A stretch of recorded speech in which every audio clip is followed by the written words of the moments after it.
신명기 5장 8절에서 10절 제가 봉독합니다. 너는 자기를 위하여 새긴 우상을 만들지 말고 위로 하늘에 있는 것이나 아래로 땅에 있는 것이나 땅 및 물속에 있는 것 아무 형상이든지 만들지 말며 그것들에게 절하지 말며 그것들을 섬기지 말라. 나 여호와 너희 하나님은 질투하는 하나님인즉 나를 미워하는 자의 죄를 갚되 아비로부터 아들에게 3, 4대까지 이르게 하거니와 나를 사랑하고 내 계명을 지키는 자에게는 1000대까지 은혜를 베푸느니라. 아멘. 할렐루야. 오늘 제목은 부모가 남길 유산. 가정의 달을 맞이해서요, 우리 부모님과 자녀들에게 대한 메시지를 몇 번 전했습니다. 첫 번째는 가정의 권위를 세워주자. 권위가 지금 사라져가고 있어요. 그래서 가정의 권위에 대해서 말씀을 드렸고, 그 다음에 자녀들에게는 부모님을 즐겁게 하자라고 지난주에 말씀을 드렸어요. 오늘은 부모로서 자녀들에게 남길 유산이다, 이렇게 부모님들에게 드리는 말씀이다, 이렇게 생각이 됩니다. 이런 말씀이 있습니다. 이런 말들을 여러분 들어보셨을 거예요. 오래 사는 것보다 더 중요한 것은 잘 사는 것이고, 잘 사는 것보다 더 중요한 것은 남길 유산이 있는 것, 그런 인생이라는 거죠. 인생의 마지막 평가는 그가 무엇을 남기고 가느냐에 있습니다. 우리가 살아온 인생의 자리에 내 후손에게 남겨야 할 것, 여러분 그것이 무엇일까요? 미국에 온 청도교들은 자녀들을 교육하는 데에 중요한 철학이 있었는데, 그 철학은 재산을 남기지 말고 가치를, 밸류를 유산으로 남겨라, 이렇게 그들은 철학을 가지고 이 땅의 청교도들이 이 나라를 건설했습니다. 다듬어지지 않는 인격과 훈련되지 않는 사람들에게 재산을 남기면 유익이 되지 못하고 오히려 타락하게 만듭니다. 되지 못한 인격에게 재산 남기면 나중에 보면 자기 망하고 남도 망하게 만들어버려요. 그러나 인생에 있어서 가치 있는 것이 무엇인가를 유산으로 남기면 자녀들은 그 가치를 규정한 유산으로 붙들고 살면서 그들의 인생을 빛나게 만든다는 거예요. 여러분은 그리스도인으로서 자녀에게 남기고 싶은 유산이 무엇이라고 생각합니까? 어떤 유산을 자녀들에게 남길 때에 우리 자녀들이 축복이 될까요? 오늘 말씀을 보면 자녀들의 축복과 저주는 부모님과 깊은 관계가 있음을 말씀하고 있어요. 어떤 자녀는 하나님으로부터 저주를 받고 어떤 자녀는 하나님으로부터 복을 받는데 그 원인이 부모에게 있다, 이렇게 말씀하고 있어요. 부모님 때문에 자녀들은 저주를 받을 수도 있고 축복을 받을 수도 있다. 오늘 말씀에 그렇게 말씀하고 있어요. 오늘 말씀 9절 10절에 보면 나를 미워하는 자의 죄를 갚되 아버지로부터 아들에게까지 3, 4대까지 이루게 하거니와 나를 사랑하고 나의 계명을 지키는 자는 1000대까지 은혜를 베풀어 주시겠다, 약속하신 거죠. 하나님은 질투하는 하나님이신데 하나님을 미워하는 자에게는 죄를 갚는데 아버지부터 3, 4대까지 그 죄값을 치르게 될 것이다, 이렇게 말씀합니다. 또한 하나님을 사랑하고 하나님의 말씀대로 순종하는 자에게는 1000대까지 은혜를 베푸신다, 이렇게 약속을 하고 있습니다. 우리 자녀들의 축복과 저주는 부모님의 신앙생활과 직결되고 있음을 여기에서 말씀하고 있잖아요. 부모님과 하나님과의 관계는 곧 바로 우리 자녀들의 축복과 저주의 유산으로 남게 된다는 거죠. 자녀들의 축복과 저주는 부모인 내가 얼마나 하나님을 사랑하느냐, 여기에 달려 있다는 거예요. 미국에서 미국 역사 가운데 안타깝게 생각하는 정치 가문이 있습니다. 그 사람은 존 F 케네디 대통령의 가문이에요. 존 F 케네디. 30살 때에 연방 하원이 되고 36살에 연방 상의원이 됩니다. 44살 때 대통령이 되고, 그가 대통령이 된 후에 1961년 대통령이 되자마자 전 미국의 학교에서 성경을 가르치지 못하도록 금했습니다. 수업 전에 기도하는 것도 하지 못하게 했어요. 사람들 비유 맞추려고. 하나님 앞에 엄청난 실수를 한 거죠. 그의 가문을 보면은 여러 많은 문구들이 많이 있어요. 많은 문서들이 있어요. 가문을 보면 어쨌든 처음에는 좋은데 나중에는 다 비극이에요. 엄청난 비극을 보았습니다. 그도 대통령 되고 2년 후에 암살당하죠. 한 사람이 하나님을 사랑하지 않고 하나님을 멀리함으로 인해서 본인도 망하고 그의 자손과 그리고 지금 미국의 엄청난 불행과 비극을 물려주고 있습니다. 케네디 가문의 보고를 읽어보니까 케네디 가문이 만들어낸 말이 있더라고요. The Cross of the Kennedys. 케네디 가문의 저주. 케네디 가문의 저주라고 말하더라고요. 그런가 하면 조나단 에드워즈라고 하는 가문이 있는데 18세기 때 미국 사회에 극도로 타락했을 때 부패해 갈 때에 이 어두운 세상에 신앙의 부흥을 일으킨 훌륭한 청도교 신앙인의 집안이었어요.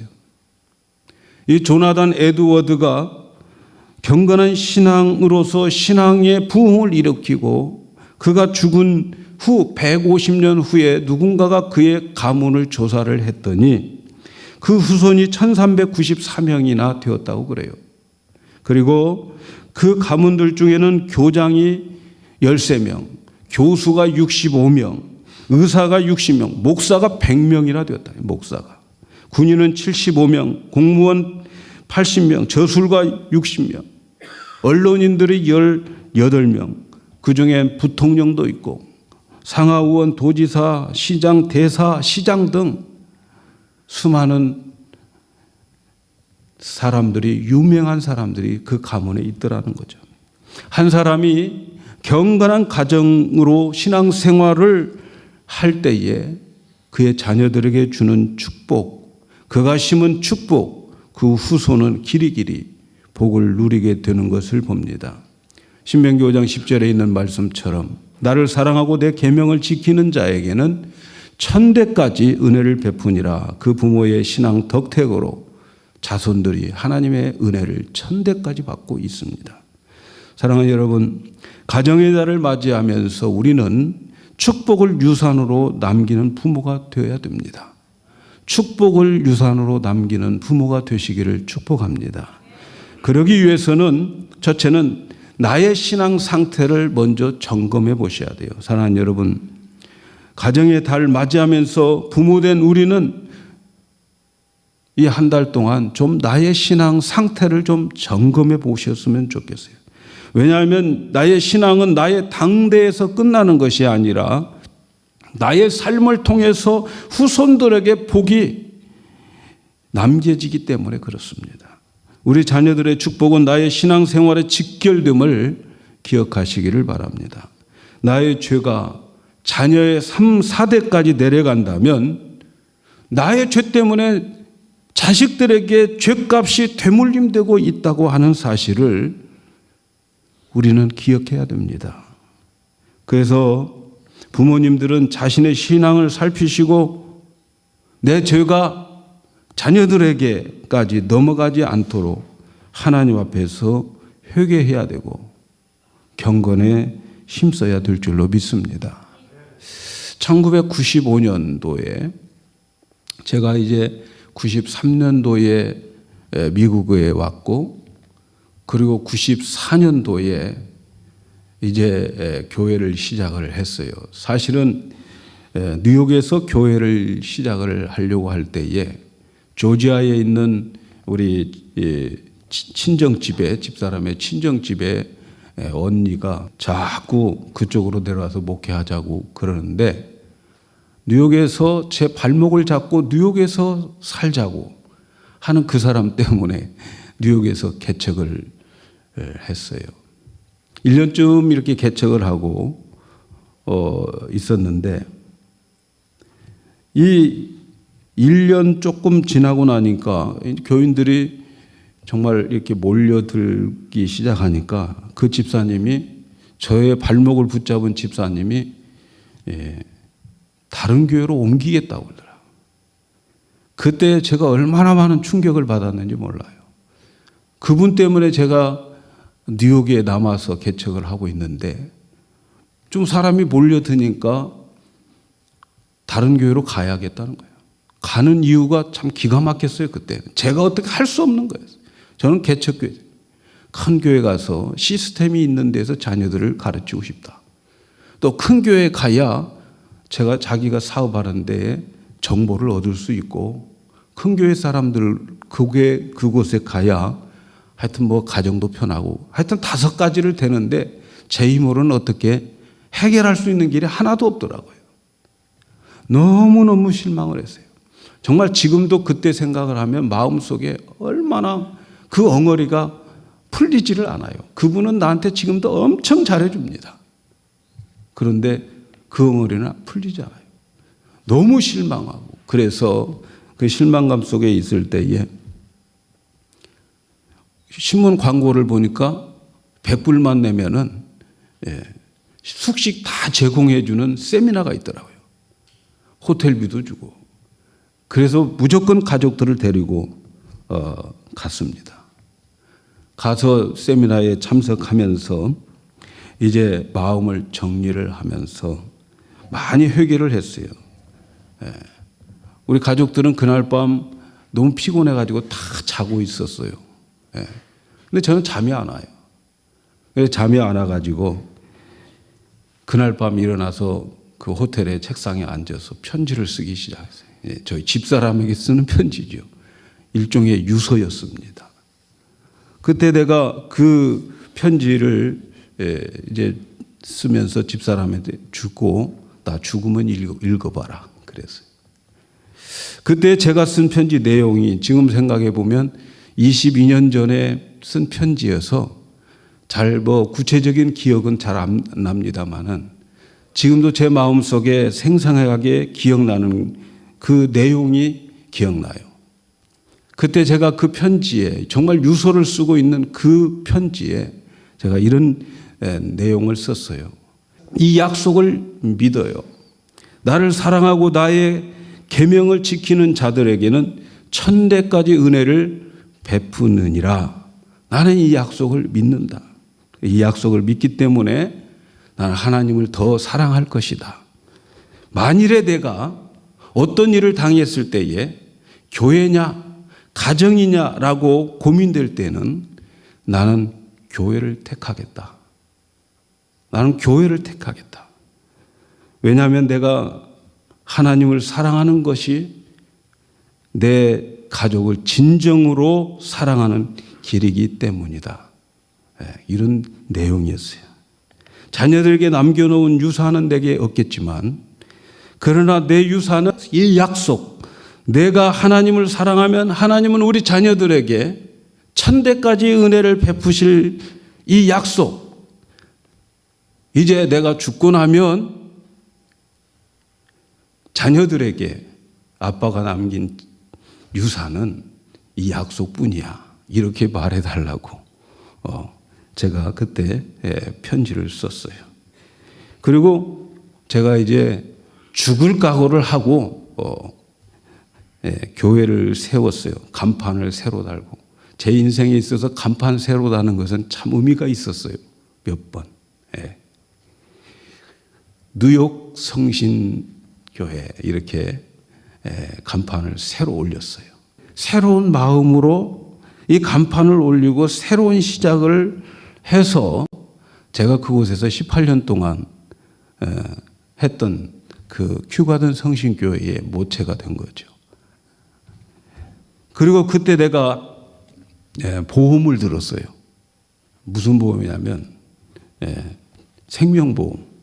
내가 일하다가 죽을 때에 우리 자녀들에게, 우리 집 가족들에게 뭔가 좀 부담을 안 주어야 되겠다. 그때는 제가 뭐 부흥한다는 보장도 없고 뭐 아무것도 없어요. 그래서 내가 만일 이 교회를 세우다가 죽으면 장례식은 치러야 되겠다. 교회가 가난하면 교회에다가 의지하지 말고 내 생명보험 타가지고 그걸로 장례식 치르고 한국 가라. 그래서 제가 그때 3만 불짜리 보험을 들었어요. 3만 불. 3만 불짜리 보험을 들고 있을 때 워싱턴 베다니 교회에 있는 그 친구 목사가 우리 집에 방문해가지고 야, 3만 불 갖고 어떻게 사모님이 살겠냐.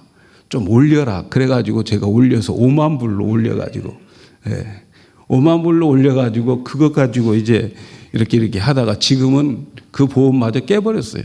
이제 아이들 다 컸으니까 깨버렸어요. 저는 지금 하나님의 이 약속을 믿습니다. 하나님께서 나의 신앙과 나의 경건은 자녀들에게 축복과 관계가 있다. 그래서 저는 우리 자녀들을 위해서 정말 제가 경건에 힘쓸 때가 너무 많았어요. 자녀들 때문에. 우리 아이들이 학교에 가서 시험 보는 거 내가 물어봅니다. 언제 시험 보냐? 그 학생들이 시험 준비하는 것처럼 제가 우리 자녀들에게 물어봤어. 왜 물어보냐면 시험 본 날은 내가 경건하게 살려고. 그래서 아이들이 시험 보는 날은 제가 거의 교회에 많이 엎드렸어요.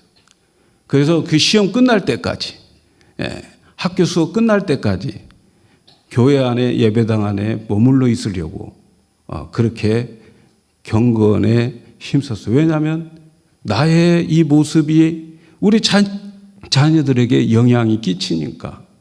또 우리 아이들이 어디 뭐 면접을 본다, 인터뷰 간다 할 때도 그러면 교회로 가야 돼요. 하나님께 바짝 가서 나 때문에 아이에게 손해가 가면 안 되니까. 그래서 정말 이 약속을 믿고 경건하게 살려고 참 많이 노력을 했던 것 같아요. 사랑하는 여러분, 우리 자녀들에게 남길 유산, 나의 신앙과 경건 생활에 있음을 믿으시기를 바랍니다. 자녀 잘 되기를 원하십니까?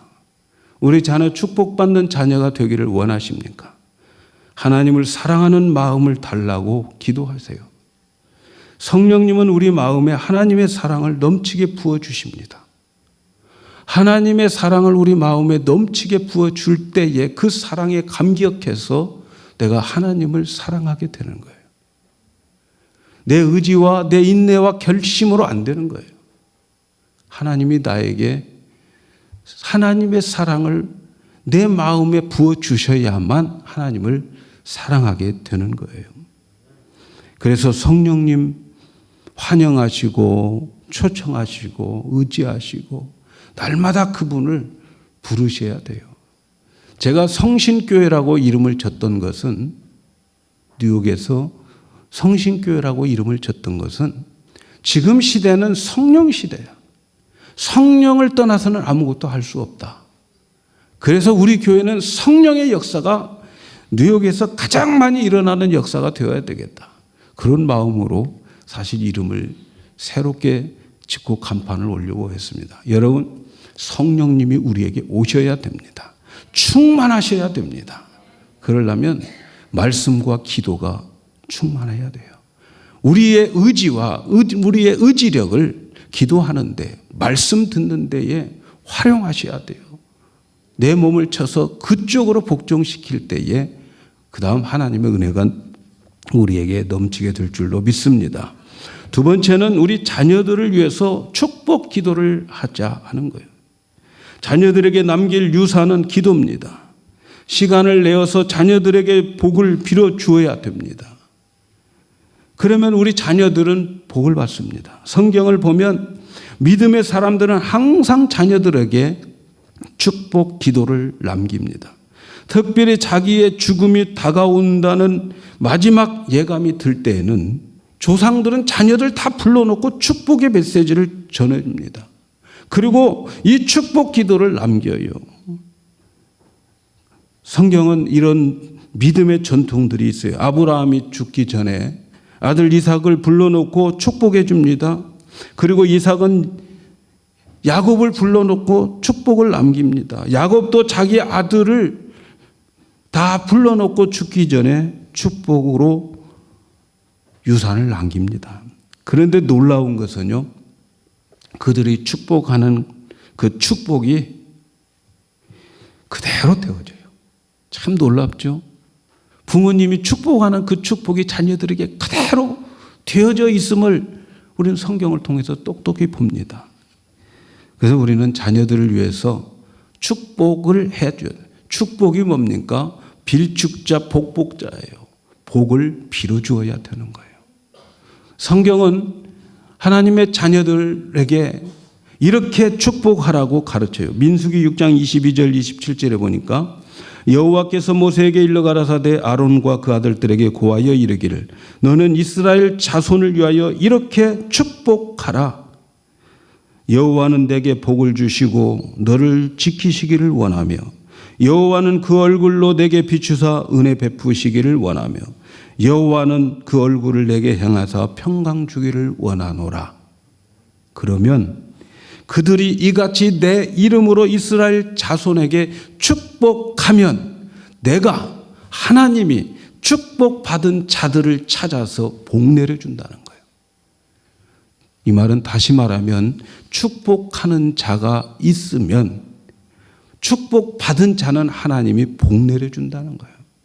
그래서 우리는 우리 자손들을 위하여서 축복을 해야 됩니다. 어떻게 해야 됩니까? 하나님께서 내 아들에게 복을 주시고 내 아들을 지켜주시고 하나님께서 하나님의 얼굴을 내 아들에게 비춰서 은혜 베풀어 주시고 내 아들이 행한 대로 다 하나님이 심판해버리면 나만 할 게 뭐가 있겠어요? 그래도 은혜 주셔야지. 죄를 졌고 딴 길로 가도 하나님이 은혜를 주셔야지. 하나님 은혜 주세요. 또 여호와는 그 얼굴을 내게로 향하사 평강 주기를 원한다. 아들이 괴로워하면 얼마나 부모님이 마음이 아픕니까? 그러나 하나님이 우리 자녀들에게 평강을 줄 때 말이죠. 부모님은 그 모습을 보면서 행복을 누리지 않겠어요? 부모님이 이렇게 복을 빌어주면 하나님께서는 그 복, 부모로부터 축복을 받은 자들을 하나님이 강복해 주신다는 거예요. 하나님이 복 내려 주신다는 거예요. 믿습니까?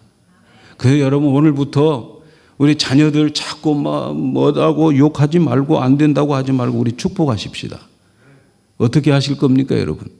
미운 놈일수록 더 축복을 많이 해주세요. 내가 믿는 하나님이 내게 복을 주고 너 지켜주기를 원한다 이놈아. 이렇게 미우면 그렇게 하라고. 예? 속상한 마음이 있어도 하나님이 내게 얼굴을 비춰서 내게 은혜 주기를 원한다. 이렇게 축복해 주시기를 바랍니다. 그 자녀들은 부모님의 축복을 받으려고 노력하셔야 돼요. 부모님 화나게 하고 부모님 마음 아프게 해가지고 부모님이 여러분에게 축복을 제대로 빌어주겠어요? 자녀들은 부모님으로부터 축복받는 자녀가 되려고 부모님을 기쁘게 해드려야 돼요. 야곱이 자녀들을 불러놓고 죽을 때 축복을 합니다. 근데 말이죠. 루벤을 불렀어요. 루벤이 야곱의 장남이에요. 그 장남을 불러놓고 그 야곱이 축복을 하는데 축복이 아니었어요. 루벤아 너는 장자요 내 능력이요 내 기력이요 시작이라. 위품이 월등하고 탁월하다마는 너는 탁월치 못하리라. 왜 그런 줄 아세요? 너는 아비의 침상을 더럽혔느니라. 아버지의 마음을 무지하게 섭섭하게 했어요. 아버지의 침상을 더럽혔느니라. 첫 비라가 있었어요. 야곱의 첫 비라가 있었는데 루벤이 그 비라와 동침한 거예요. 아버지 그때는 말로 행동으로 그에게 말하지 않았지만 죽을 때까지 그 마음속에 아픔이 있었어요. 죽을 때 축복 못하고 죽습니다. 이삭은 야곱에게 축복 주지 않고 에서에게 주기를 원했어요. 큰아들에게. 그래서 에서를 부른 거예요. 에서야, 내가 이제는 남은 날이 얼마 안 남았으니까 너 산에 가서 들에 가서 사냥해서 사냥한 그 음식을 가지고 맛있게 요리해서 내게 가지고 와서 내가 그걸 먹고 배불리 먹고 기분 좋게 축복하리라. 그러니까 축복을 할 때 아버지도 내가 기분 좋게 축복하기를 원하는 거예요. 그래서 여러분, 가서 짐승 잡아와라. 맛있게 만들어서 내가 평소에 좋아하는 그 요리 해와라. 그러면 내가 그거 먹고 기분 좋게 마음껏 축복하마. 근데 그걸 야곱이 받아버렸어요. 야곱이. 무슨 말을 하려고 합니까, 여러분? 부모님들을 기쁘게 하셔요. 부모님들이 기쁘게 여러분을 축복할 수 있는 마음으로 축복할 수 있도록 좀 부모님 마음을 기쁘게 해드리시기를 바랍니다. 그래서 우리 부모님들은 자녀들을 복을 빌어주는 축복이 있어야 되고, 또 자녀들은 축복을 받을 만한 행동을 해서 우리 성도 여러분들의 가정은 복이 날마다 이어지는 그런 축복된 가정 되기를 축복합니다. 마지막 한 가지 더 말씀드리고 싶은 것은, 부모님은 약속을 유산으로 남겨야 됩니다. 하나님의 약속을 유산으로 남겨야 돼요. 우리 믿음의 조상들은 그 후손들의 삶을 보면 아버지가 받은 그 약속이 아들에게 성취되는 거예요. 여러분, 하나님의 약속은 당대에 이루어지는 일도 있겠지만 대부분 하나님의 축복의 약속은 내려가면서 받는 축복입니다. 좀 나는 못 살고 또 나는 좀 고생해도 내 자녀들이 잘 되면 더 좋은 축복 아닙니까, 여러분? 그런데 이 아브라함의 자손들은 그 약속을 대대로 가지고 내려가게 되는 거예요. 약속이 없으면 복이 없어요. 아브라함이 축복의 약속을 받고 난 다음에 그 축복은 이삭에게 성취되는 거예요. 아브라함에게 자녀가 2명 있었어요. 이스마엘도 있었고 또 이삭도 있었어요. 그런데 약속이 있는 자녀가 있고 약속이 없는 자녀가 있었어요. 이스마엘은 약속이 없어요. 그래서 약속이 없으니까 하나님의 축복이 없어요. 하나님과 거리가 먼 삶을 살게 되는 거예요. 하나님과 관계없는 삶을 살아갑니다. 그러나 이삭은 약속이 있는 자였어요. 창세기 25장 11절에 보니까 아브라함이 죽은 후에 하나님이 그 아들 이삭에게 복을 주었다. 아브라함이 죽은 후에 그 이삭이 복을 받아요. 이삭에게 와서 야곱과 에서 2 아들이 있었죠. 쌍둥이가 그러나 에서는 약속이 없었어요. 그래서 약속 있는 야곱만 하나님의 축복을 받고 하나님의 상속을 이어받게 되는 거예요. 사랑하는 여러분, 약속을 자녀들에게 물려주는 여러분들이 되시기를 축복합니다. 약속의 자녀들에게 축복을 해줄 때에 그 약속을 받은 그 자녀들은 내가 약속받은 그것이 그들에게 성취되는 것을 보게 됩니다. 여러분 믿으시기 바랍니다. 저희 어머니를 보면요, 너무너무 고생을 많이 하면서 사셨어요. 너무 많은 고생을 하십니다.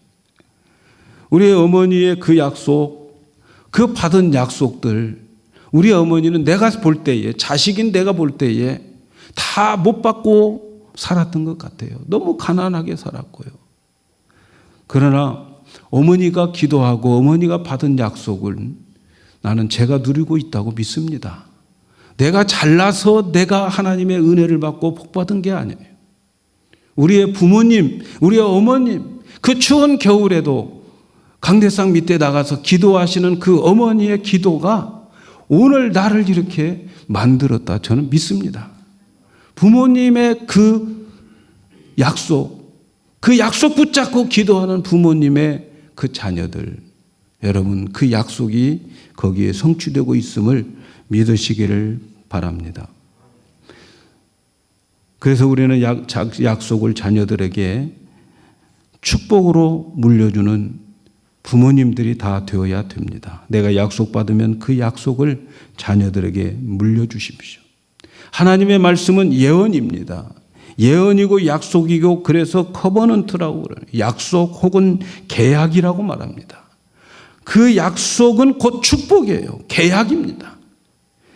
그러므로 약속을 받는 그 축복을 여러분이 받았다면 내가 이런 약속을 받았노라고 반드시 이루어질 거라고 그 약속을 붙잡고 기도하고 그 약속을 자녀들에게 물려주시기를 바랍니다.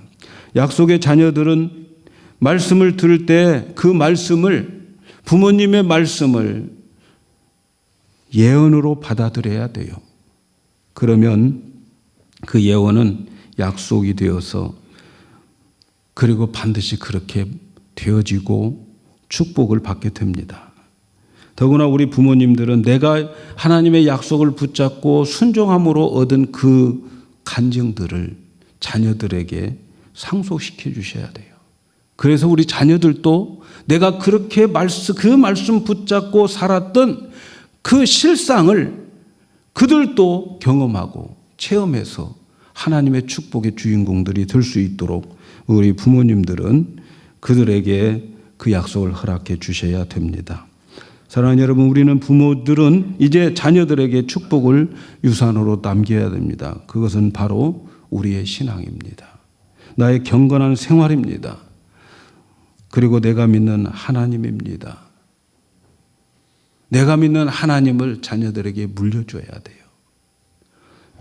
요한 웨슬러는 자기가 죽을 때 자식들을 다 앉혀놓고 자기의 지갑을 보여주었어요. 근데 그 지갑 속에 돈이 하나도 없어. 빈 지갑이었어요. 그 지갑을 보여주면서 그는 말합니다. 나는 너희에게 나의 하나님을 물려주노라. 그러고 죽었다는 거예요. 여러분, 우리가 자녀들에게 물려줄 것 재산입니까? 명예입니까? 주입니까? 좋은 사람과의 인맥입니까? 천맥을 물려주셔야 돼요. 우리가 믿는 하나님, 내가 믿어왔던 하나님, 나에게 은혜 주셨던 하나님, 그 하나님을 여러분의 자녀들에게 유산으로 남기는, 그래서 여러분의 자녀가 축복을 받고 그리고 그 믿음의 대가 끊기지 않는 그러한 성도들 되기를 주님의 이름으로 축복합니다.